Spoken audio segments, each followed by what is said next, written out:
ସ୍କୁଲର ପ୍ରଥମ ଦିନ ପୂଜା ସ୍କୁଲକୁ ଯାଇଥିଲା। ପୂଜାର ସେଇଠି ମର୍ଡର ହୋଇଗଲା। ପୋଲିସ ସ୍କୁଲକୁ ଆସିଲା ଆଉ ମର୍ଡର ହୋଇଥିବା ସ୍ଥାନକୁ ଗଲା। ଭଲ କରି ଲାଶକୁ ଦେଖିଲା। ପୋଲିସର 4 ଜଣ ଉପରେ ସନ୍ଦେହ ହେଲା ଆଉ ପୋଲିସ ସେଇ 4 ଜଣକୁ ଡାକିଲା। ସେମାନେ ହେଲେ ନଟରାମ, ଗବ୍ବର ଏବଂ ନେଉଳ। ଏମାନେ ଆସିବା ପରେ ପୋଲିସ ଏଇ 3 ଜଣଙ୍କୁ ପଚାରିଲା, ଯେତେବେଳେ ପୂଜାର ମର୍ଡର ହେଲା ତମେମାନେ ସବୁ କ'ଣ କରୁଥିଲ? ପ୍ରଥମେ ପୋଲିସ ନେଉଳକୁ ପଚାରିଲା, ମର୍ଡର ସମୟରେ ତମେ କ'ଣ କରୁଥିଲ? ଆଉ ନେଉଳ କହିଲା, ମୁଁ ଗୀତ କ୍ଲାସରେ ଗୀତ ଶିଖୁଥିଲି।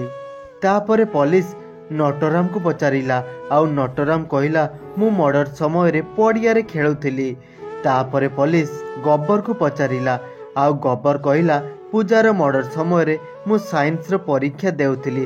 ପୋଲିସ 3 ଜଣଙ୍କର ବୟାନ ରେକର୍ଡ କଲା ଆଉ ପୋଲିସ ଜାଣିନେଲା ପୂଜାର ମର୍ଡର ଏଇ 3 ଜଣଙ୍କ ମଧ୍ୟରୁ କିଏ କରିଛି। କ'ଣ ବନ୍ଧୁଗଣ ଆପଣ ଜାଣିଛନ୍ତି ପୂଜାକୁ କିଏ ମର୍ଡର କରିଛି?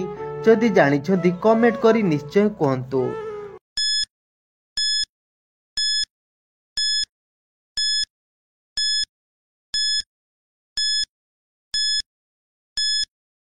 ବନ୍ଧୁଗଣ, ଭିଡ଼ିଓଟି ଯଦି ଆପଣଙ୍କୁ ଭଲ ଲାଗିଥାଏ ଭିଡ଼ିଓଟିକୁ ଲାଇକ୍ ଏବଂ ଚ୍ୟାନେଲକୁ ସବସ୍କ୍ରାଇବ୍ କରନ୍ତୁ। ବନ୍ଧୁଗଣ, ଆସନ୍ତୁ ଜାଣିବା ପୂଜାର ମର୍ଡର କିଏ କରିଛି।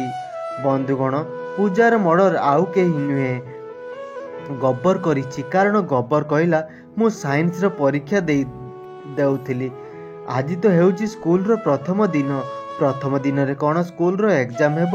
ତେଣୁ ଗବ୍ବର ପୋଲିସକୁ ମିଛ କହିଛି। ପୋଲିସ ଗବ୍ବରକୁ ଆରେଷ୍ଟ କଲା ଆଉ ହାଜତକୁ ନେଇଗଲା।